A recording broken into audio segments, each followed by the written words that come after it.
वाहिगुरु जी का खालसा वाहिगुरु जी की फतेह। परम सन्मानयोग सतगुरु गुरु ग्रंथ साहिब महाराज जी की पावन हजूरी के अंदर सुभाएमान सतसंगी जनों वडभागे हो, जो सतगुरां की रहमत बख्शिश हासिल कर रहे जे। चल रही लड़ी वार आसा की वार की पावन विचार। अज आपां 7वीं पौड़ी का जिहड़ा मूल पाठ सरवण किया है। इस पौड़ी के नाल 2 श्लोक दर्ज ने। पहला श्लोक गुरु नानक साहब महाराज जी का ते दूसरा श्लोक धन गुरु अंगद देव महाराज जी का है। दोने श्लोक हौमे दे परथाए ने। दूसरा श्लोक कल विचार के अधीन सी, जिस दे अंदर धन गुरु अंगद देव महाराज जी बख्शिश करते हैं कि भलिया ये हौमे पैदा कित्थों हुंदी है। क्योंकि जदों मनुख रूहानीयत वाल नूं तुरेगा, जे उन्होंने कहांगे कि मनुख नूं हौमे चंबड़दी है, उहदे मन का सवाल होवेगा ये पैदा कित्थों हुई है। ये कल वाचिया सी कि हौमै कित्थों उपजै। जिहड़ी चीज़ की पैदाइश लभ जाए उहदे खत्म होने का तरीका भी लभ जाता है। कित संजम यह जाए, संजम का अर्थ है तरीका। तो कल सतगुरां ने बख्शिश की सी कि हौमे इहो हुक्म है पया किरत फराहें। हौमे असल दे विच उहदे हुक्म दे विचों पैदा हुंदी है। मनुख कीते हुए कर्मां दे अनुसार हौमे दे विच विचरदा रहिंदा है। गां गां रूप रेखा इहदी बनदी है। अगे सतगुरां दी बख्शिश आपां कल वाच रहे सा, हौमे दीरघ रोग है दारू पी इस माहे। इत्थों तक विचार की सी। हौमे सतगुरु कहण लगे एक बड़ा भयानक रोग है, पर यह रोग वो नहीं कि जिहदा इलाज कोई ना होवे। हाँ, सतगुरु कहण लगे ये रोग लंबा है, फिर यदा इलाज किया जा सकता है। किवें कहंदे दारू पी इस माहे। दारू का अर्थ है दवाई, कहंदे इहदे विच ही दवाई है। तो कल आपां वाच रहे सा कि जिहड़ी बिरती मैं वाली है, उन्होंने तुसीं तूं दे विच तब्दील कर दिओ तो मनुख एक दिन परमात्मा नूं ध्याउंदा ध्याउंदा मैं मेरी नूं छड्ड के ते तूं दे विच अभेद हो जाता है। हुण इस गल की सोझी कित्थों मिलनी है। वो अगली पंक्ति सतगुरु बख्शिश करते हैं, कहणगे किरपा करे जे आपनी तां गुर का शब्द कमाहे। कहंदे भलिया जे तू हौमे नूं छड्डना है, मैं दी बिरती नूं छड्ड के तूं दे विच अभेद होना है, तो तैनूं गुरु के शब्द की कमाई करनी पैनी है। किरपा करे कहंदे एक जिहड़ा अभ्यास तां होना जे परमात्मा किरपा करता है। किरपा करे जे अपनी, ओ मालक जे अपनी किरपा करे तां गुर का शब्द कमाहे। कहंदे फिर वो जीव उस शब्द का उस बाणी का अभ्यास करता है। अभ्यास दे विचों इन्नी क सोझी मिलती है कि मनुख हौमे दे रोग नूं छड्ड के जिहड़ा है वो मैं छड्ड के तूं दे विच अभेद हो जाता है। मैं एक बेनती करा, शब्द ते नाम है कि, क्योंकि इत्थे सतगुरु बख्शिश करते हैं गुर का शब्द कमाहे। तू शब्द की कमाई कर। तो पौड़ी के अखीर ते कहणगे वडियाई वड्डा पाया, जिहड़ा परमात्मा नूं जपदा उहदे विच अभेद हो जाता। असल दे विच शब्द अते नाम दोवें इक्के ही जिहड़ा हस्ती दे वल इशारा करते हैं। सानूं नाम नूं बाणी तो वख नहीं किया जा सकता, तो बाणी नूं नाम तो वख नहीं किया जा सकता। इनू समझण वास्ते जिवें सूरज है, जदों सूरज उदय हुंदा है तो सूरज दे नाल ही उहदी रोशनी पैदा हुंदी है, उहदियां किरणां साडे सामने आउंदियां ने। जे सूरज नहीं तो किरणां नहीं, जे किरणां नहीं तो सूरज नहीं। पर इदां कदी नहीं होवेगा सूरज निकल आवे तो उहदी रोशनी ना साडे तक पहुँचे। सूरज आया, रोशनी आ गई। जे रोशनी आई है तो मगर सूरज है, रोशनी ना आवे नहीं सूरज है। जे रोशनी आई है तो सूरज जरूर होवेगा। ਜੇ ਨਾਮ ਹੈ, ਨਾਮ ਦੇ ਵਿੱਚੋਂ ਬਾਣੀ ਨਿਕਲਦੀ ਹੈ। ਜੇ ਬਾਣੀ ਹੈ ਤੇ ਬਾਣੀ ਦੇ ਮਗਰ ਨਾਮ ਦੀ ਪਾਵਰ ਕੰਮ ਪਈ ਕਰਦੀ ਹੈ। ਇਹਨੂੰ ਗੁਰੂ ਅਰਜਨ ਸਾਹਿਬ ਮਹਾਰਾਜ ਜੀ ਦਾ ਅੰਮ੍ਰਿਤ ਬਚਨ ਕਹਿਣ ਲੱਗੇ, ਨਾਮ ਕੇ ਧਾਰੇ ਸਗਲੇ ਜੰਤ, ਨਾਮ ਕੇ ਧਾਰੇ ਖੰਡ ਬ੍ਰਹਿਮੰਡ। ਇਹਦੇ 'ਚ ਅਸੀਂ ਬਚਨ ਪੜ੍ਹਦੇ, ਨਾਮ ਕੇ ਧਾਰੇ ਸਿਮਰਤ ਵੇਦ ਪੁਰਾਣ। ਜਿੰਨੇ ਵੀ ਧਾਰਮਿਕ ਗ੍ਰੰਥ ਨੇ ਇਹ ਨਾਮ ਦੇ ਵਿੱਚੋਂ ਹੀ ਪੈਦਾ ਹੋਏ ਨੇ। ਜਾਂ ਜਿਵੇਂ ਸਤਿਗੁਰੂ ਅੱਗੇ ਬਖਸ਼ਿਸ਼ ਕਰਦੇ ਨੇ ਕਿ ਹਰ ਸਿਮਰਨ ਕਰ ਭਗਤ ਪ੍ਰਗਟਾਏ, ਹਰ ਸਿਮਰਨ ਅਲੱਗ ਵੇਦ ਉਪਾਏ। ਜਿਹੜੇ ਧਾਰਮਿਕ ਗ੍ਰੰਥ ਨੇ ਇਹ ਨਾਮ ਦੇ ਵਿੱਚੋਂ ਜੁੜ ਕੇ ਹੀ ਪੈਦਾ ਹੋਏ ਨੇ। ਇਹਨੂੰ ਫੇਰ ਸਮਝ ਲਈਏ। ਜੇ ਗੁਰੂ ਗ੍ਰੰਥ ਸਾਹਿਬ ਦੇ ਵਿੱਚ ਅਸੀਂ ਭਗਤ ਸਾਹਿਬਾਨਾਂ ਦੀ ਬਾਣੀ ਪੜ੍ਹਦੇ ਹਾਂ, ਗੁਰੂ ਸਾਹਿਬਾਨਾਂ ਦੀ, ਗੁਰਸਿੱਖਾਂ ਦੀ ਬਾਣੀ ਪੜ੍ਹਦੇ ਹਾਂ, ਇਹ ਬਾਣੀ ਉਸ ਵੇਲੇ ਸਾਡੀ ਝੋਲੀ ਦੇ ਵਿੱਚ ਪੈਂਦੀ ਹੈ ਜਦੋਂ ਉਹ ਨਾਮ ਜਪ ਜਪ ਕੇ ਉਸ ਨਾਮੀ ਦੇ ਵਿੱਚ ਅਭੇਦ ਹੋ ਜਾਂਦੇ ਨੇ। ਬਾਬਾ ਕਬੀਰ ਸਾਹਿਬ, ਫਰੀਦ ਸਾਹਿਬ, ਕਿਸੇ ਵੀ ਭਗਤ ਸਾਹਿਬ ਦੀ ਅਸੀਂ ਬਾਣੀ ਪੜ੍ਹਦੇ ਹਾਂ। ਹੁਣ ਕਬੀਰ ਸਾਹਿਬ ਦਾ ਜਿਹੜਾ ਇੱਕ ਵੱਖਰਾ ਗ੍ਰੰਥ ਕਬੀਰ ਪੰਥੀਆਂ ਦੇ ਕੋਲ ਹੈ, ਜਿਹੜਾ ਗੁਰੂ ਗ੍ਰੰਥ ਸਾਹਿਬ ਦੇ ਵਿੱਚ ਦਰਜ ਨਹੀਂ। ਕੁਛ ਉਹਨਾਂ ਦੇ ਬੋਲ ਨੇ ਜਿਹੜੇ ਗੁਰੂ ਗ੍ਰੰਥ ਸਾਹਿਬ ਦੇ ਵਿੱਚ ਦਰਜ ਨੇ, ਉਹ ਬੋਲ ਦਰਜ ਨੇ ਜਦੋਂ ਉਹਨਾਂ ਦੀ ਸੁਰਤ ਪਰਮਾਤਮਾ 'ਚ ਅਭੇਦ ਹੋ ਚੁੱਕੀ ਹੈ। ਉਹ ਸੁਰਤ ਕਦੋਂ ਪਰਮਾਤਮਾ 'ਚ ਰਲਦੀ ਹੈ? ਜਦੋਂ ਨਾਮ ਦਾ ਅਭਿਆਸ ਕੀਤਾ ਜਾਂਦਾ। ਕਬੀਰ ਸਾਹਿਬ ਨੇ ਪਰਮਾਤਮਾ ਦਾ ਨਾਮ ਜਪਿਆ, ਬਾਬਾ ਫਰੀਦ ਸਾਹਿਬ ਨੇ ਨਾਮ ਜਪਿਆ, ਕਿਸੇ ਵੀ ਸੰਤ ਮਹਾਂਪੁਰਸ਼ ਨੇ ਜਦੋਂ ਨਾਮ ਜਪਿਆ, ਨਾਮ ਜਪ ਜਪ ਕੇ ਜਦੋਂ ਉਹ ਨਾਮੀ ਦੇ ਵਿੱਚ ਪਰਮਾਤਮਾ 'ਚ ਅਭੇਦ ਹੋਇਆ, ਅਭੇਦਤਾ ਤੋਂ ਬਾਅਦ ਉਹਨੇ ਉਹਦੇ ਘਰ ਦਾ ਗਿਆਨ ਜਾਂ ਕਹਿ ਲਈਏ ਉਹਦੇ ਘਰ ਦਾ ਰਸਤਾ ਸਾਨੂੰ ਜਿਹੜਾ ਸੀ ਉਹ ਬਾਣੀ ਦੇ ਰਾਹੀਂ ਸਮਝਾਇਆ ਹੈ। ਜਿਹੜੀ ਮੈਂ ਗੱਲ ਕਹਿਣੀ ਚਾਹੁੰਦਾ, ਇੱਕ ਗੁਰੂ ਅਰਜਨ ਸਾਹਿਬ ਦਾ ਬਚਨ ਕਹਿਣ ਲੱਗੇ, ਧੰਨ ਧੰਨ ਗੁਰੂ ਜਿਨ ਨਾਮ ਆਰਾਧਿਆ। ਗੁਰੂ ਉਸ ਨੂੰ ਧੰਨ ਕਹੋ ਜਿਹਨੇ ਪਹਿਲਾਂ ਆਪ ਨਾਮ ਜਪਿਆ ਹੈ। ਕਿਉਂ? ਕਿਉਂਕਿ ਨਾਮ ਜਪ ਕੇ ਕਹਿਣਗੇ ਆਪ ਧਰਿਆ, ਪਹਿਲਾਂ ਆਪ ਧਰਦਾ ਹੈ, ਫਿਰ ਉਹ ਮਾਰਗ ਬਣਾ ਦਿੰਦਾ ਹੈ। ਜਿੰਨੀ ਡਿੱਠਾ ਤਿੰਨਾ ਲਏ ਛਡਾਏ, ਜਿਹੜਾ ਗੁਰੂ ਦਾ ਦੀਦਾਰ ਕਰਦਾ ਉਹਨੂੰ ਛਡਾ ਲੈਂਦਾ ਹੈ। ਸੋ ਇੱਥੇ ਸਤਿਗੁਰੂ ਬਖਸ਼ਿਸ਼ ਕਰਦੇ ਨੇ, ਜੇ ਹਉਮੈ ਨੂੰ ਛੱਡਣਾ ਹੈ ਤੇ ਤੈਨੂੰ ਗੁਰੂ ਦੇ ਸ਼ਬਦ ਦੀ ਕਮਾਈ ਕਰਨੀ ਪੈਣੀ ਹੈ। ਕਿਉਂਕਿ ਸ਼ਬਦ ਦੀ ਕਮਾਈ ਦੇ ਵਿੱਚ ਹਉਮੈ ਦਾ ਉਹ ਜਿਹੜਾ ਹੈ ਤੋੜ ਉਹਦਾ ਲੁਕਿਆ ਹੋਇਆ ਹੈ। ਹਉਮੈ ਦਾ ਇਲਾਜ ਉਹਦੇ ਵਿੱਚ ਲੁਕਿਆ ਹੋਇਆ, ਜਿਹੜਾ ਗੁਰੂ ਦੇ ਸ਼ਬਦ ਨੇ ਤੇਰੀ ਝੋਲੀ ਦੇ ਵਿੱਚ ਪਾਉਣਾ ਹੈ। ਹਾਂ, ਇੱਥੇ ਥੋੜ੍ਹਾ ਜਿਹਾ ਆਪਾਂ ਨੂੰ ਇਹ ਪੰਕਤੀ ਨੂੰ ਥੋੜ੍ਹਾ ਜਿਹਾ ਧਿਆਨ ਦੇ ਨਾਲ ਵਾਚਣਾ ਪਵੇਗਾ ਜੀ। ਸਤਿਗੁਰੂ ਕਹਿਣ ਲੱਗੇ, ਗੁਰੂ ਦਾ ਸ਼ਬਦ ਦੀ ਕਮਾਈ ਕਰ, ਗੁਰ ਕਾ ਸ਼ਬਦ ਕਮਾਹੇ। ਹੁਣ ਕਮਾਇਆ ਕਿਵੇਂ ਜਾਵੇ? ਕਮਾਉਣ ਤੋਂ ਭਾਵੇਂ ਉਹਨੂੰ ਜ਼ਿੰਦਗੀ ਦੇ ਵਿੱਚ ਢਾਲ। ਜਿਹਨੂੰ ਗੁਰੂ ਅਮਰਦਾਸ ਮਹਾਰਾਜ ਜੀ ਕਹਿੰਦੇ, ਜੋ ਗੁਰ ਕਹੈ ਸੋਈ ਭਲ ਮਾਨੋ, ਹਰ ਹਰ ਕਥਾ ਨਿਰਾਲੀ। 1430 ਪੰਨੇ ਨੇ ਸਾਡੇ ਕੋਲ ਧੰਨ ਗੁਰੂ ਗ੍ਰੰਥ ਸਾਹਿਬ ਮਹਾਰਾਜ ਜੀ ਦੀ ਅੰਮ੍ਰਿਤ ਬਾਣੀ ਦੇ। ਇਹ ਗੁਰੂ ਦਾ ਸ਼ਬਦ ਹੈ। ਤੇ ਮੈਂ ਰਾਤੀ ਸੋਚ ਰਿਹਾ ਸਾਂ, ਕਿਸੇ ਵੀ ਸ਼ਬਦ ਨੂੰ ਪੜ੍ਹ ਲਓ, ਉਹਦੇ ਵਿੱਚ ਤੁਹਾਨੂੰ ਇੱਕ ਗੱਲ ਜ਼ਰੂਰ ਮਿਲੇਗੀ ਕਿ ਭਲਿਆ ਪਰਮਾਤਮਾ ਦਾ ਨਾਮ ਜਪ।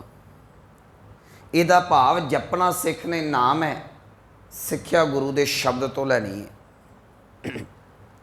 ਪਰ ਅੱਜ ਅਸੀਂ ਕੀ ਕਰਦੇ? ਅਸੀਂ ਨਾਮ ਨਹੀਂ ਜਪਦੇ, ਸ਼ਬਦ ਪੜ੍ਹ ਕੇ ਹੀ ਉੱਥੇ ਕੰਮ ਛੱਡ ਦਿੱਤਾ ਜਾਂਦਾ ਹੈ।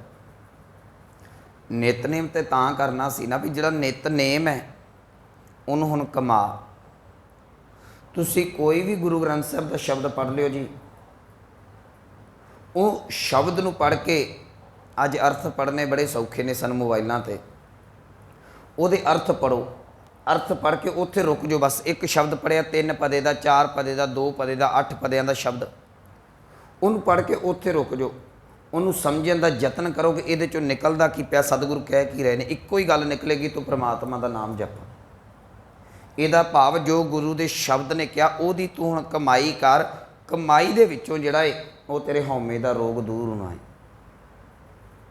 ਮਨੁੱਖ ਕੀ ਕਰਦਾ? ਆਪਣੇ ਯਤਨਾਂ ਦੇ ਨਾਲ ਹਉਮੈ ਦੂਰ ਨਹੀਂ ਹੋਣੀ। ਜਿਹੜੇ ਹਉਮੈ ਨੂੰ ਦੂਰ ਕਰਨ ਦੇ ਅਸੀਂ ਯਤਨ ਕਰਦੇ ਹਾਂ, ਉਹਨਾਂ ਦੇ ਯਤਨਾਂ ਦੇ ਵਿੱਚ ਹੀ ਹਉਮੈ ਆਣ ਕੇ ਬੈਠ ਜਾਂਦੀ ਹੈ, ਜਿਹਦੇ ਕਾਰਨ ਜਿਹਨੇ ਦੂਰ ਕਰਨਾ ਸੀ, ਮੈਂ ਕੱਲ੍ਹ ਵੀ ਕਿਹਾ ਸੀ, ਜਿਸ ਚੀਜ਼ ਨੇ ਹਉਮੈ ਦੂਰ ਕਰਨੀ ਸੀ ਉਹ ਖੁਦ ਹੀ ਹਉਮੈ ਬਣ ਬੈਠੀ। ਸੋ ਸਤਿਗੁਰੂ ਬਖਸ਼ਿਸ਼ ਕਰਦੇ ਨੇ, ਕਹਿੰਦੇ ਜੇ ਪ੍ਰਮਾਤਮਾ ਕਿਰਪਾ ਕਰੇ ਤਾਂ ਇਹ ਪ੍ਰਮਾਤਮਾ ਦਾ ਨਾਮ ਤਾਂ ਜਪਿਆ ਜਾ ਸਕਦਾ ਹੈ, ਤਾਂ ਉਹਦਾ ਸ਼ਬਦ ਕਮਾਇਆ ਜਾਂਦਾ ਹੈ। ਪਰ ਇੱਕ ਗੱਲ ਗੁਰਮੁਖੋ ਯਾਦ ਰੱਖਿਓ, ਤੁਹਾਨੂੰ ਸ਼ਬਦ ਦੀ ਕਮਾਈ ਤੋਂ ਬਾਅਦ ਨਾਮ ਜਪਣਾ ਪੈਣਾ ਹੈ। ਚਲੋ ਇੱਕ ਸ਼ਬਦ ਆਪਾਂ ਪੜ੍ਹ ਲੈਂਦੇ, ਸੌਖਾ ਹੋ ਜਾਏਗਾ। ਗੁਣਵੰਤੀ ਅਸੀਂ ਬਾਣੀ ਪੜ੍ਹਦੇ ਗੁਰੂ ਅਰਜਨ ਸਾਹਿਬ ਮਹਾਰਾਜ ਜੀ ਦੀ। ਉਹਦੇ 'ਚ ਇਹ ਬਚਨ ਆਉਂਦਾ, ਜੋ ਦੀਸੈ ਗੁਰ ਸਿੱਖੜਾ ਤਿਸ ਨਿਵ ਨਿਵ ਲਾਗੋਂ ਭਾਏ ਜੀਓ, ਆਖਾਂ ਬਿਰਥਾ ਜੀ ਕੀ ਗੁਰ ਸੱਜਣ ਦੇਹੋ ਮਿਲਾਏ ਜੀਓ।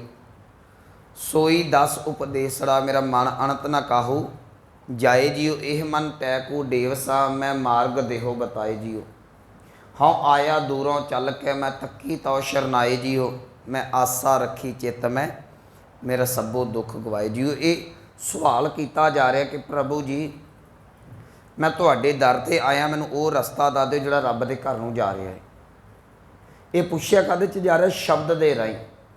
ਤੇ ਪੁੱਛਿਆ ਕੀ ਜਾ ਰਿਹਾ? ਪ੍ਰਮਾਤਮਾ ਦੇ ਘਰ ਦਾ ਰਸਤਾ। ਅੱਗੇ ਸਤਿਗੁਰੂ ਜੀ ਬਖਸ਼ਿਸ਼ ਕਰਦੇ ਨੇ, ਕਹਿਣ ਲੱਗੇ ਇਤ ਮਾਰਗ ਚੱਲਣੇ ਭਾਈ ਅੜੇ, ਇਹ ਮੇਰੇ ਵੀਰ ਜੇ ਤੂੰ ਇਸ ਮਾਰਗ 'ਤੇ ਚੱਲਣਾ ਨਾ, ਰੂਹਾਨੀਅਤ ਦੇ ਯਾਦ ਰੱਖੀ, ਗੁਰ ਕਹੈ ਸੋ ਕਾਰ ਕਮਾਏ ਜੀਓ।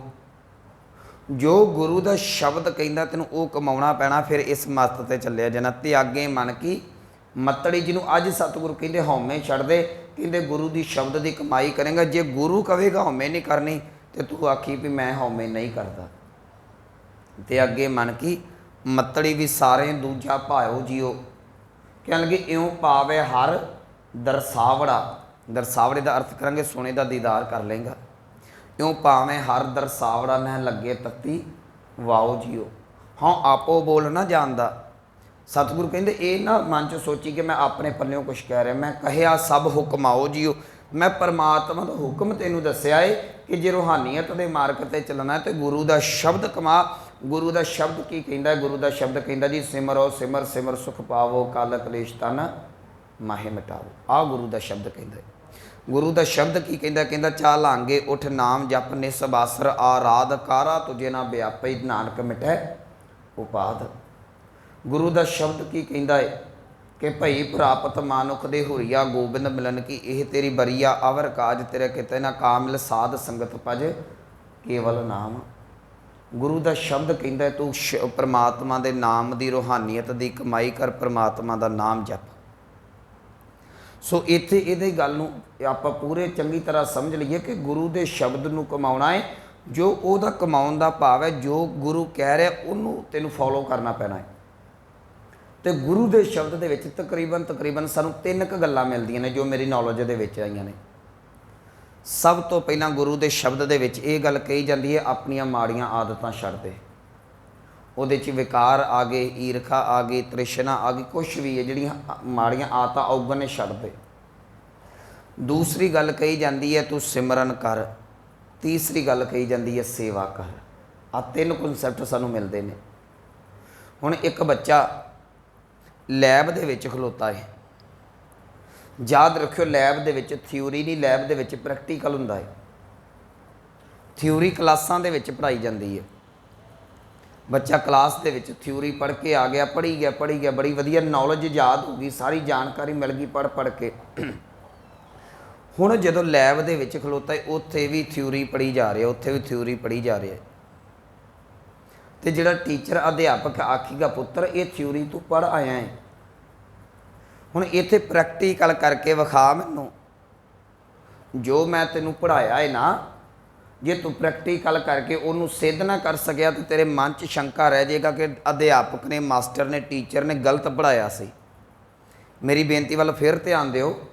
ਅਸੀਂ ਕਲਾਸ ਦੇ ਵਿੱਚ ਥਿਊਰੀ ਪੜ੍ਹ ਕੇ ਜਦੋਂ ਬੱਚਾ ਖੋਜ ਵੱਲ ਜਾਂਦਾ ਕਈ ਵਾਰੀ ਮਨ 'ਚ ਸ਼ੰਕੇ ਪੈਦਾ ਹੋ ਜਾਂਦੇ ਨੇ ਕਿ ਇੱਦਾਂ ਵੀ ਹੋ ਜਾਂਦਾ ਹੈ। ਅਧਿਆਪਕ ਇੱਕ ਸਿਆਣਾ ਟੀਚਰ ਕਹਿੰਦਾ ਪੁੱਤਰ ਕੋਈ ਗੱਲ ਨਹੀਂ, ਤੂੰ ਥਿਊਰੀ ਪੜ੍ਹ, ਤੈਨੂੰ ਕਰਕੇ ਮੈਂ ਵਿਖਾਵਾਂਗਾ, ਕਰਾਂਗਾ ਤੇਰੇ ਹੱਥੀਂ ਪਰ ਮੈਂ ਕਰਕੇ ਵਿਖਾ ਦਾਂਗਾ ਇਹ ਹੁੰਦਾ ਹੈ ਕਿ ਨਹੀਂ। ਹੁਣ ਥਿਊਰੀ ਪੜ੍ਹ ਲਈ, ਲੈਬ ਦੇ ਵਿੱਚ ਆਇਆ, ਇੱਥੇ ਥਿਊਰੀ ਪੜ੍ਹੀ ਜਾ ਰਿਹਾ ਹੈ। ਅਧਿਆਪਕ ਟੀਚਰ ਕਹਿੰਦਾ ਨਹੀਂ ਥਿਊਰੀ ਨਹੀਂ, ਹੁਣ ਜਿਹੜੀ ਤੈਨੂੰ ਮੈਂ ਗੱਲ ਕਹੀ ਹੈ ਨਾ ਆ ਤੇਰੇ ਸਾਹਮਣੇ ਸਾਰਾ ਲੈਬ ਦਾ ਸਮਾਨ ਪਿਆ ਹੋਇਆ, ਇਹਨੂੰ ਪ੍ਰੈਕਟੀਕਲ ਕਰਕੇ ਕਰ। ਹੁਣ ਜਦੋਂ ਗੁਰੂ ਕੋਲ, ਜਦੋਂ ਟੀਚਰ ਅਧਿਆਪਕ ਕੋਲ ਖਲੋਤਾ ਬੱਚਾ ਪ੍ਰੈਕਟੀਕਲ ਕਰਦਾ ਤੇ ਉਹ ਚੀਜ਼ ਸਿੱਧ ਹੋ ਜਾਂਦੀ ਹੈ, ਜਿਹੜੀ ਉਹਦੀ ਖੋਜ ਸੀ ਪੂਰੀ ਹੋ ਜਾਂਦੀ। ਸੋਚਦਾ ਵਾਕਈ ਇਹ ਗੱਲ ਹੋ ਗਈ ਜਿਹੜੀ ਮੇਰੀ ਟੀਚਰ ਨੇ ਕਹੀ ਸੀ। ਹੁਣ ਜਦੋਂ ਗੁਰੂ ਦੇ ਕੋਲ ਜਾਂਦੇ ਹਾਂ, ਗੁਰੂ ਕਹਿੰਦਾ ਪੁੱਤ ਨਾਮ ਜਪ, ਆ ਥਿਊਰੀ ਪੜ੍ਹ ਲਾ। ਅਸੀਂ ਬਾਣੀ ਪੜ੍ਹੀ, ਨਾਮ ਜਪਿਆ, ਰੋਜ਼ਾਨਾ ਸਾਡਾ ਨਿਤਨੇਮ, ਇਹ ਸਾਡੀ ਥਿਊਰੀ ਹੈ। ਗੁਰੂ ਗ੍ਰੰਥ ਸਾਹਿਬ ਦਾ ਸਹਿਜ ਪਾਠ ਇਹ ਸਾਡੀ ਥਿਊਰੀ ਹੈ। ਹੁਣ ਥਿਊਰੀ ਪੜ੍ਹ ਕੇ ਅਸੀਂ ਆਪਣੇ ਅੰਦਰ ਦੀ ਲੈਬ ਦੇ ਵਿੱਚ ਅੰਤਰ ਧਿਆਨ ਕਰਕੇ ਤੇ ਉਸ ਚੀਜ਼ ਨੂੰ ਜਪਣਾ ਹੈ, ਪ੍ਰੈਕਟੀਕਲ ਕਰਾਂਗੇ जे गुरु कहा सी कि भलिया नाम जप तेरे कोल जम नहीं आएगा, मैं तेरे कोल खलोता तू नाम ते जप। असी थ्योरी पढ़ के आगे प्रैक्टिकल किया नहीं, फिर आन के कहने बाबा मैनू जमा तो कौन बचाएगा, तू प्रैक्टिकल कर ते सही। जो गुरु ने कहा, गुरु कोल खलोता है। जिवें एक टीचर बच्चे दे कोल लैब दे विच खलोता हुंदा है, वो कहंदा तू लैब दे विच जो तेनू मैं थ्योरी पढ़ाई वो सिद्ध कर, मैं कोल हाँ। गुरु भी कहंदा भलिया तू नाम जप, मैं तेरे कोल खलोता आया है। गुरु नू साक्षी मान के जो कोई परमात्मा का नाम जपदा है, जो गुरु कहंदा है बाणी दे राहीं वो गुरु सिद्ध करके विखा दिंदा है। बस आ चीज़ नू सानू समझण दी लोड़ है। किरपा करे जे अपनी तां गुर का शब्द कमाहे। तुसी बाणी पढ़ो, रज के बाणी पढ़ो। बाणी पढ़न का विशा साडा घर दा है, पढ़ के आ। पढ़न तो बाद गुरु घर च आया, इत्थे दो चीज़ां ने। हुण एक सेवा कर अपने हत्थां दे नाल, सिमरन कर अपनी रसना दे नाल। ना असी सेवा की ते ना सिमरन किया। पहली तो गल थ्योरी नूं नहीं तुरे, जिहड़े थ्योरी नूं तुरे केवल तो केवल थ्योरी ही घोटते रह गए। मेरी गल दा ये भाव नहीं कि बाणी नहीं पढ़नी, बाणी पढ़नी है, पर बाणी पढ़ के परमात्मा का नाम जपना। गुरु तेग बहादुर साहब का अमृत वचन है, कह लगे वेद पुराण पढ़े को इहो गुण, जो सिमरे हर को नामा। गुण का अर्थ है लाभ। कहते तू वेद पढ़े, पुराण पढ़े, सिमरतियाँ पढ़ियाँ, हुण इहदा लाभ की है? असी कथा सुनी, असी कीर्तन सुनिया, असी बाणी पढ़ी, इहदा लाभ की है? जो कीर्तन दे विच भाई साहब ने शब्द पढ़िया तू उन्होंने घर जाके प्रैक्टिकल कर। जो कथा दे विच सिमरन की गल की तू घर जाके प्रैक्टिकल कर। जो बाणी दे विच गुरु ने कहा तू घर जाके उन्होंने प्रैक्टिकल कर।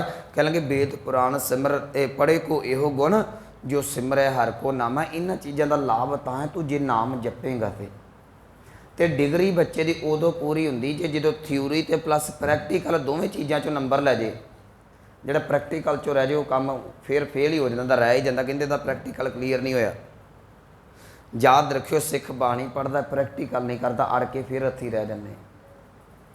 असी नाम बाणी तो पढ़ते हाँ, चलो जोड़े गुरु घर आते हैं इन्ना तो आप भरोसा कर सकते कि आप नितनेम करते हैं, पर नितनेम करके छड्डना नहीं। इनू नितनेम किया अद्धा पौना घंटा, घंटा डेढ़ घंटा लाया, हुण 10-15 मिनट 20 मिनट बह के नाम जप। नाम जपन लगे ये गल कमी मन के अंदर कि पातशाह हुण मैं प्रैक्टिकल कर लगा, तू मेहर करी। तो सच्ची गल मैं भावना ना आना, जो कोई अंदर जुड़ के प्रैक्टिकल करता है नाम जपदा, परमात्मा उन्होंने करके सामने सारा कुछ विखा देंदा है। मैनूं एक दो इहो ਜਿਹੇ शरीर मिले जिन्हां दे जीवन दे विच तब्दीली हुंदी है नाम जपन दे नाल हुंदी। मेरे जीवन च नहीं हुई, मैं ना जपिया होवेगा, मेरे जीवन च तब्दीली नहीं हुई। इहदा मतलब ये नहीं किसी दे जीवन च तब्दीली नहीं हुंदी। मैं प्रैक्टिकल फेल हो गया होवांगा, ना जपिया होवेगा, पर मैं ये नहीं कह सकता कि जो गुरु ने कहा वो सिद्ध नहीं हुंदा, सिद्ध हुंदा है। तू उहदा प्रैक्टिकल कर। इत्थे सतगुरु कह रहे हैं, कहंदे हौमे दीर्घ रोग है, हौमे बड़ा भयानक रोग ही, पर डरी ना, कोई गल नहीं। की कर, कहंदे दारू पी इस माहे। हुण ये जिहड़ा रोग है ना, ये महसूस पता किन्ना नूं हुंदा है, इहनूं मैं थोड़ा जिहा आपां समझ लईए, क्योंकि ये 3-4 दिनों तो गल चल रही है।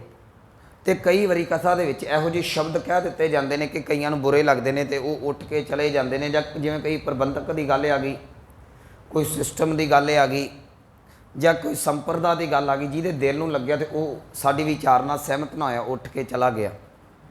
उहदा एक कारण है, पुराने समय च फोड़े निकलते हुंदे सन, हुण तो फोड़े निकलते नहीं। जिहड़े मेरे पिता समान की उम्र के, माता समान की उम्र के, उन्होंने पता होगा पुराने समय सानूं फोड़े निकलते हुंदे सन।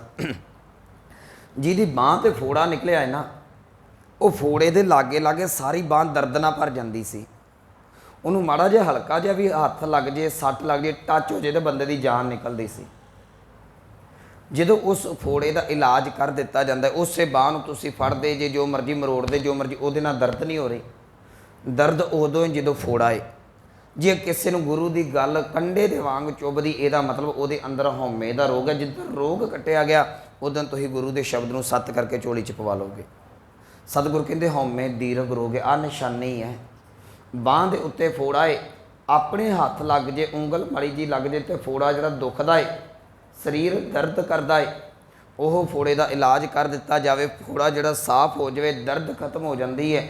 ਜਦੋਂ ਮਨੁੱਖ ਦੇ ਅੰਦਰ ਹਉਮੈ ਹੋਵੇ ਤੇ ਹਉਮੈ ਦਾ ਫੋੜਾ ਜਿਹੜਾ ਇਹਦੇ ਅੰਦਰ ਜਿਹੜਾ ਹੈ ਉਹ ਦਰਦ ਪੈਦਾ ਕਰਦਾ। ਜਦੋਂ ਗੁਰੂ ਦੇ ਸ਼ਬਦ ਦੀ ਕਮਾਈ ਕਰਦਾ, ਯਾਦ ਰੱਖਿਓ ਇਹ ਦਰਦ ਖਤਮ ਹੋ ਕੇ ਤੇ ਅਰੋਗਤਾ ਮਿਲ ਜਾਂਦੀ ਹੈ। ਹਉਮੈ ਦੀਰਘ ਰੋਗ ਹੈ, दारू ਪੀ ਇਸ ਮਾਹੀ। ਉਹ ਆਪਾਂ ਕੱਲ ਵੀ ਸਾਂਝਾ ਕੀਤਾ ਸੀ ਕਿ ਜੇ ਗੁਰੂ ਦੇ ਸ਼ਬਦ ਦੇ ਵਿੱਚ ਮੈਂ ਨੂੰ ਜਿਹੜਾ ਤੂੰ ਦੇ ਵਿੱਚ ਕਨਵਰਟ ਕਰ ਦੇ, ਜਿੱਥੇ ਕਹਿੰਦਾ ਆ ਮੇਰਾ ਆ ਮੇਰਾ, ਉੱਥੇ ਕਹੀ ਜਾ ਕਿ ਹੇ ਪ੍ਰਭੂ ਜੀ ਇਹ ਵੀ ਤੇਰਾ ਇਹ ਵੀ ਤੇਰਾ। ਤੇ ਇਹ ਗੁਰੂ ਨਾਨਕ ਸਾਹਿਬ ਮਹਾਰਾਜ ਜੀ ਨੇ ਸਾਨੂੰ ਬਾਣੀ ਦੇ ਵਿੱਚ ਸਮਝਾਇਆ। ਅਸੀਂ ਜਪਜੀ ਸਾਹਿਬ ਦੀ ਤੀਸਰੀ ਪੌੜੀ ਪੜ੍ਹਦੇ ਹਾਂ, ਉਹਦੇ ਵਿੱਚ ਕੀ ਹੈ, ਪ੍ਰਮਾਤਮਾ ਦੀਆਂ ਦਾਤਾਂ ਨੂੰ ਵੇਖ ਕੇ ਪ੍ਰਮਾਤਮਾ ਨੂੰ ਯਾਦ ਕੀਤਾ ਜਾ ਰਿਹਾ ਹੈ। ਗਾਵੈ ਕੋ ਤਾਨ ਹੋਵੇ ਕਿਸੇ ਤਾਨ, ਬਲ ਮਿਲਿਆ ਹੈ। ਮੈਂ ਕਹਿੰਦਾ ਮੇਰੇ ਸਰੀਰ ਦਾ ਬਲ ਹੈ, ਮੇਰੀ ਤਾਕਤ ਹੈ, ਮੇਰੇ ਵਰਗਾ ਬਲਵਾਨ ਕੋਈ ਨਹੀਂ। ਹੰਕਾਰ ਹੈ। ਗੁਰੂ ਨਾਨਕ ਸਾਹਿਬ ਕਹਿੰਦੇ ਨਹੀਂ, ਇਹ ਤਾਕਤ ਦਿੱਤੀ ਹੋਈ ਹੈ, ਤੇਰੀ ਦਿੱਤੀ ਹੋਈ ਹੈ, ਇਹ ਉਹਦੇ ਤੇ ਮਾਣ। ਹੁਣ ਉਹਦੀ ਤਾਕਤ ਨੂੰ ਚੇਤਾ ਕਰਕੇ ਮਨੁੱਖ ਗਾ ਰਿਹਾ। ਜੇ ਮੈਂ ਕਹਿੰਦਾ ਸਭ ਮੇਰੀ ਤਾਕਤ ਹੈ, ਹਉਮੈ ਸੀ, ਤਾਕਤ ਉਹੀ ਹੋਈ ਹੈ। ਹੁਣ ਕਹਿੰਦਾ ਪਾਤਸ਼ਾਹ ਤੂੰ ਤਾਕਤ ਦਿੱਤੀ, ਇਹੀ ਉਹਦਾ ਸਿਮਰਨ ਬਣ ਗਿਆ। ਇਹ ਸਾਰੀ ਪੌੜੀ ਪੜ੍ਹੋ ਤੁਸੀਂ। ਗਾਵੇ ਕੋ ਤਾਨ ਹੋਵੇ ਕਿਸੇ ਤਾਨ, ਗਾਵੇ ਕੋ ਦਾਤ ਜਾਣੇ ਨਿਸ਼ਾਨ। ਨਿਸ਼ਾਨ ਦਾ ਅਰਥ ਨਿਸ਼ਾਨੀ। ਤੂੰ ਮੈਨੂੰ ਘਰ ਦਿੱਤਾ, ਤੂੰ ਮੈਨੂੰ ਪਰਿਵਾਰ ਦਿੱਤਾ, ਮਾਨ ਦਿੱਤਾ, ਪ੍ਰਭਤਾ ਦਿੱਤੀ, ਐਸੋ ਆਰਾਮ ਦਿੱਤਾ। ਮੈਂ ਕਹਿੰਦਾ ਮੇਰੀ ਮਰਜ਼ੀ ਨਾਲ ਮਿਲਿਆ ਹੈ, ਹੰਕਾਰ ਹੈ। ਪਰ ਮੈਂ ਕਹਿੰਦਾ ਕਿ ਪਾਤਸ਼ਾਹ ਤੂੰ ਮੈਨੂੰ ਪ੍ਰਭਤਾ ਦਿੱਤੀ, ਤੇਰਾ ਸ਼ੁਕਰ ਹੈ, ਇਹ ਨਾਮ ਹੈ। ਹੰਕਾਰ ਤੋਂ ਮੁਕਤ ਹੋ ਗਿਆ। ਮੈਂ ਕਹਿੰਦਾ ਪਰਿਵਾਰ ਮੇਰਾ ਹੈ, ਮੈਂ ਪਰਿਵਾਰ ਨੂੰ ਸਟੈਂਡ ਕੀਤਾ ਹੈ, ਹੰਕਾਰ ਹੈ। ਮੈਂ ਕਹਿੰਦਾ ਪਾਤਸ਼ਾਹ ਇਹ ਤੂੰ ਬਖਸ਼ਿਆ ਹੋਇਆ ਪਰਿਵਾਰ ਹੈ, ਤੇਰੀ ਕਿਰਪਾ ਦੇ ਨਾਲ ਘਰ 'ਚ ਬੜੇ ਸੁੱਖ ਸ਼ਾਂਤੀ ਹੈ, ਇਹ ਸਿਮਰਨ ਹੈ। ਚੀਜ਼ ਉਹੀ ਹੋਈ ਹੈ। ਪਰਿਵਾਰ ਨੂੰ ਨਹੀਂ ਛੱਡਣਾ, ਕੁਰਸੀ ਨਹੀਂ ਛੱਡਣੀ, ਹੰਕਾਰ ਛੱਡ ਦੇਣਾ। ਜਿਹਦੀ ਬਿਰਤੀ ਕਹਿੰਦੀ ਹੈ ਮੈਂ ਕੀਤਾ ਹੈ, ਉਹਨੂੰ ਤੂੰ ਦੇ ਵਿੱਚ ਕਨਵਰਟ ਕਰ ਦੇ। ਸਤਿਗੁਰੂ ਕਹਿੰਦੇ ਇਹੀ ਉਹ ਦਵਾਈ ਬਣ ਜਾਏਗੀ। ਗਾਵੇ ਕੋ ਤਾਨ ਹੋਵੇ ਕਿਸੇ ਤਾਨ, ਗਾਵੇ ਕੋ ਦਾਤ ਜਾਣੇ ਨਿਸ਼ਾਨ, ਗਾਵੇ ਕੋ ਗੁਣ ਵਡਿਆਈਆਂ ਚਾਰ, ਗਾਵੇ ਕੋ ਵਿਦਿਆ ਵਿਖਮ ਵਿਚਾਰ, ਗਾਵੇ ਕੋ ਸਾਜ ਕਰੇ ਤਨਖੇ, ਗਾਵੇ ਕੋ ਜੀ ਲੈ ਫਿਰ ਦੇਹ, ਗਾਵੇ ਕੋ ਜਾਪੈ ਦਿਸੈ ਦੂਰ, ਗਾਵੇ ਕੋ ਵੇਖੈ ਹਾਦਰਾ ਦੂਰ, ਕਥਨਾ ਕਥੀ ਨ ਆਵੇ ਤੋਟ, ਕਥ ਕਥ ਕਥੀ ਕੋਟੀ ਕੋਟ ਕੋਟ, ਦੇਂਦਾ ਦੇ ਲੈਂਦੇ ਤੱਕ ਪਾਹੇ। ਮਨੁੱਖ ਲੈ ਲੈ ਕੇ ਥੱਕ ਰਿਹਾ ਹੈ। ਪਰ ਜਦੋਂ ਤੁਹਾਨੂੰ ਕੋਈ ਦਾਤ ਮਿਲਦੀ ਹੈ ਨਾ, ਕਿਉਂਕਿ ਇਹ ਬੜਾ ਗੰਭੀਰ ਵਿਸ਼ਾ ਹੈ। ਕਈ ਵਾਰੀ ਇਹ ਗੱਲ ਹੋ ਜਾਂਦੀ ਹੈ, ਇਹ ਮਨੁੱਖ ਦੇ ਕੋਲ ਮਾਣ ਵਡਿਆਈ ਪ੍ਰਭਤਾ ਹੁੰਦੀ ਹੈ ਨਾ। ਹੁਣ ਇਹ ਇੱਥੇ ਥੋੜ੍ਹਾ ਜਿਹਾ ਇਹਨੂੰ ਸਮਝ ਲਿਓ। ਸਾਡੀ ਥਿਊਰੀ ਹਉਮੈ ਦੀ ਕੀ ਹੈ ਅਤੇ ਗੁਰੂ ਦੀ ਥਿਊਰੀ ਕੀ ਹੈ। ਇੱਕ ਮਨੁੱਖ ਵਿਹਲਾ ਰਹਿੰਦਾ ਸੀ, ਉਹਦੇ ਕੋਲ ਖੁੱਲ੍ਹਾ ਟਾਈਮ ਸੀ, ਉਹ ਕਿਤੇ ਭੈਣ ਭਰਾਵਾਂ ਨੂੰ ਵੀ ਮਿਲਦਾ ਸੀ, ਆਉਂਦਾ ਜਾਂਦਾ ਸੀ, ਕਦੀ ਕਿਸੇ ਨੂੰ ਫੋਨ ਕਰ ਲਿਆ, ਕਦੀ ਯਾਰਾਂ ਦੋਸਤਾਂ ਕੋਲ ਅੱਧਾ ਘੰਟਾ ਖਲੋਤਾ ਰਿਹਾ। ਹੁਣ ਉਸੇ ਮਨੁੱਖ ਨੂੰ ਕੋਈ ਨੌਕਰੀ ਲੱਗ ਜਾਂਦੀ, ਕੋਈ ਕੰਮ ਮਿਲ ਗਿਆ। ਹੁਣ ਉਹ 8-10 ਘੰਟੇ ਕੰਮ 'ਤੇ ਰਹਿੰਦਾ ਹੈ। ਘੰਟਾ ਜਾਣ ਲੱਗਿਆ ਲਾਉਂਦਾ, ਘੰਟਾ ਆਉਣ ਲੱਗਿਆ ਲੱਗਦਾ ਹੈ, ਤਿਆਰ ਹੋਣ ਲੱਗਿਆ ਲੱਗਦਾ। ਉਹਦੇ ਕੋਲ ਹੁਣ ਸਮਾਂ ਨਹੀਂ ਰਹਿ ਗਿਆ। ਨਾ ਭੈਣ ਭਰਾਵਾਂ ਨੂੰ ਫੋਨ ਕਰਨ ਦਾ ਬਹੁਤਾ ਸਮਾਂ ਹੈ, ਨਾ ਯਾਰਾਂ ਦੋਸਤਾਂ 'ਚ ਘੁੰਮਣ ਫਿਰਨ ਦਾ ਸਮਾਂ। ਸਾਡੀ ਥਿਊਰੀ ਪਤਾ ਕੀ ਕਹਿੰਦੀ, ਲੈ ਪੈਸਾ ਆ ਗਿਆ ਤਾਂ ਹੰਕਾਰੀ ਹੋ ਗਿਆ। ਉਹ ਭਲਿਆ ਹੰਕਾਰੀ ਨਹੀਂ ਹੋਇਆ, ਉਹਦਾ ਟਾਈਮ ਜਿਹੜਾ ਸੀ ਉਹ ਨਹੀਂ ਖਤਮ ਹੋ ਗਿਆ, ਸ਼ਡਿਊਲ ਬਿਜ਼ੀ ਹੋ ਗਿਆ ਉਹਦਾ, ਉਹ ਹੰਕਾਰੀ ਨਹੀਂ ਹੋਇਆ। ਜੇ ਤੇਰੇ ਕੋਲ ਪ੍ਰਭਤਾ ਹੁੰਦੀ ਹੈ, ਲੋਕ ਕਹਿੰਦੇ ਨੇ ਹੰਕਾਰੀ ਹੈ, ਤੂੰ ਸ਼ੁਕਰਾਨਾ ਗੁਰੂ ਦਾ ਕਰ। ਗੁਰੂ ਆਖੇਗਾ ਨਹੀਂ ਇਹ ਹੰਕਾਰੀ ਨਹੀਂ, ਇਹ ਮੇਰਾ ਪਿਆਰਾ ਹੈ। ਬਸ ਆਹ ਚੀਜ਼ ਨੂੰ ਤੂੰ ਸਮਝ ਲਾ। ਅਸੀਂ ਲੋਕਾਂ ਦੀ ਥਿਊਰੀ ਨਾ ਵਰਤੀਏ। ਲੋਕਾਂ ਨੂੰ ਸਾਨੂੰ ਇਹ ਪਿਛਲੀ ਗੱਲ ਸਮਝੀ ਨਹੀਂ ਨਾ ਗਈ। ਇੱਕ ਬੰਦਾ ਸਾਰੀ ਦਿਹਾੜੀ ਵਿਹਲਾ ਸੀ, ਹੁਣ 1 ਘੰਟਾ ਬੰਦਾ 8 ਘੰਟੇ ਦੀ ਡਿਊਟੀ 'ਤੇ ਜਾਂਦਾ ਹੈ। ਘੰਟਾ ਉਹਨੂੰ ਜਾਣ 'ਤੇ ਲੱਗਦਾ, ਘੰਟਾ ਆਉਣ 'ਤੇ 8 ਤੇ 2 10, ਘੰਟਾ 1.5 ਘੰਟਾ ਤਿਆਰ ਹੋਣ ਲੱਗ ਗਿਆ। ਸਾਰੀ ਦਿਹਾੜੀ ਤਾਂ ਇੱਦਾਂ ਲੰਘੀ।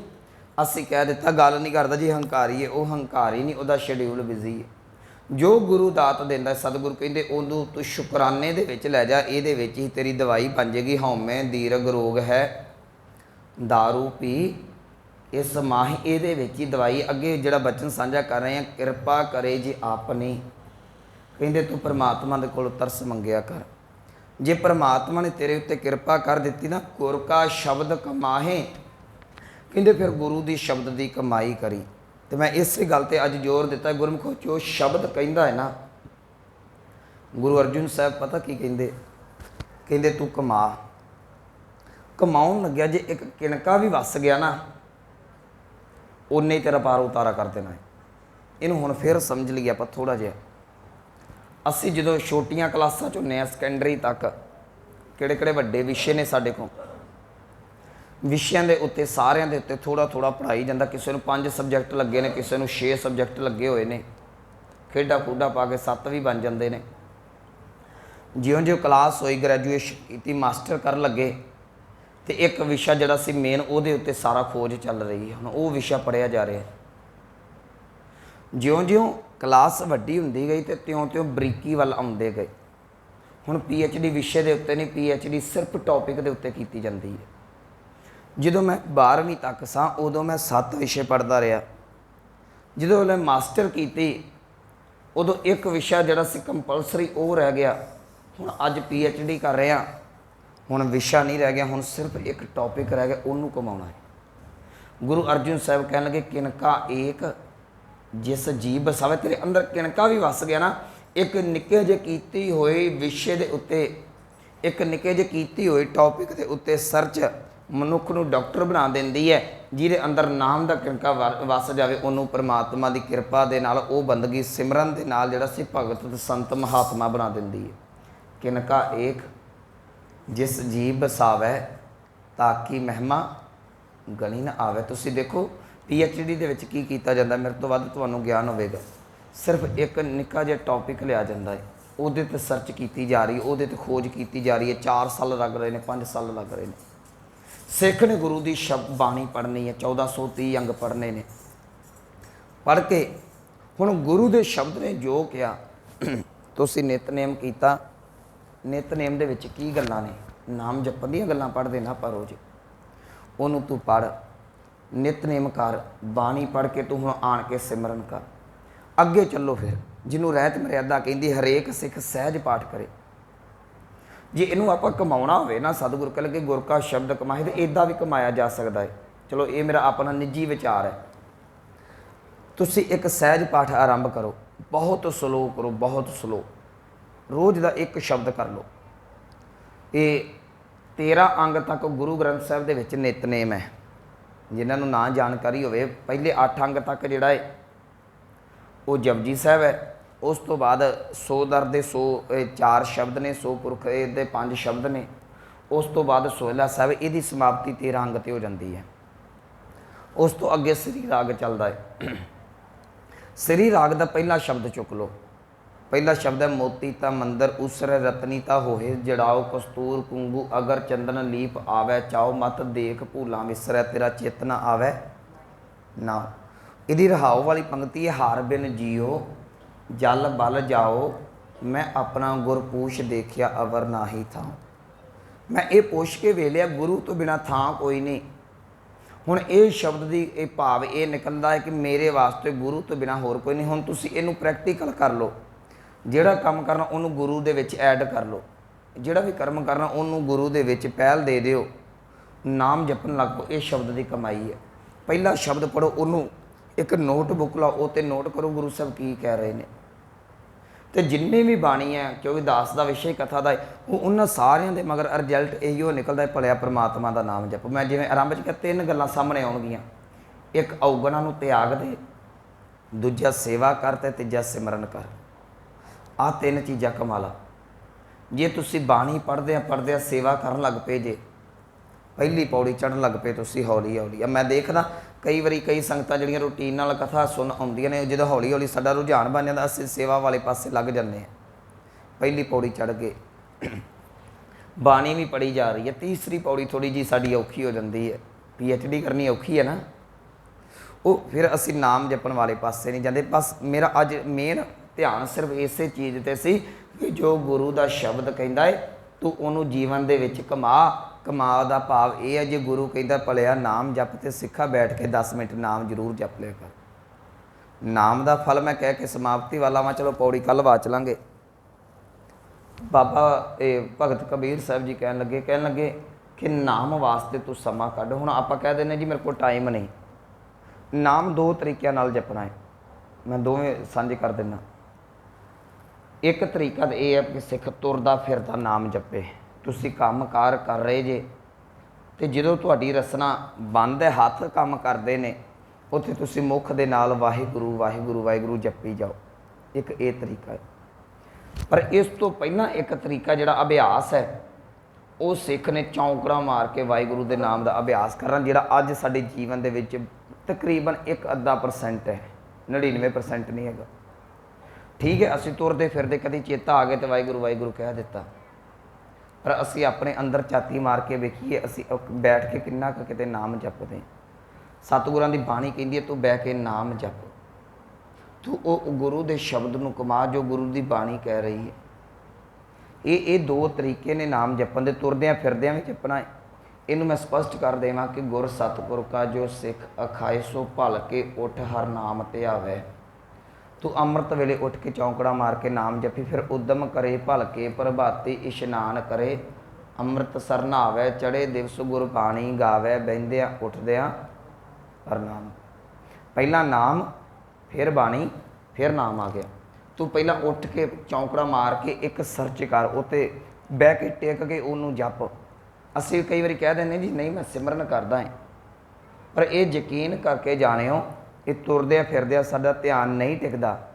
ध्यान टिकाउण वास्ते तुहानूं एक थां ते टिकना ही पैंदा, बहना ही पैंदा। बच्चे पढ़ते हैं, घर च माड़ी जी आवाज़ हुंदी होवे असीं रौला पाउंदे चुप कर जो मैनूं पढ़ लैंदो, ध्यान नहीं लगता।